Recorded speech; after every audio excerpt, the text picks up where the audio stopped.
আসসালামু আলাইকুম প্রিয় কৃষি ভাই ও বোনেরা, সবাই কেমন আছেন? আশা করি সবাই ভালো আছেন। আমার মতো যারা এই যে টুকটাক এই কাজের ফাঁকে ফাঁকে যারা এরকম কৃষি কাজ করেন, আপনারা আপনাদের গাছগুলির প্রতি একটু যত্ন নেবেন। আশা করি যত্ন নিলে আপনি ভালো একটা ফলন পাবেন।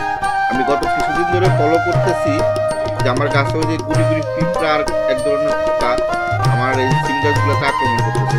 তো আমাদের কৃষি অফিসারের পরামর্শ নিয়ে আপনার কীটনাশক এবং এটার সাথে ছত্রাকনাশক আমি প্রয়োগ করতেছি। আশা করি ইনশাল্লাহ এটা আপনার ভালো হয়ে যাবে।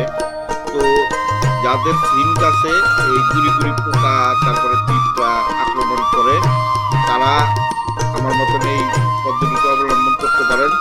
আপনার এই যে ছত্রাকনাশক সামান্য পরিমাণ দিবেন আর 1.5 কাপ কীটনাশক এর ভিতরে দিয়ে আপনারা আপনাদের সিম গাছ যে কোনো গাছ থাকে গাছে দিলে আপনার ইনশাল্লাহ আপনার পোকামাকড় দূর হয়ে যাবে।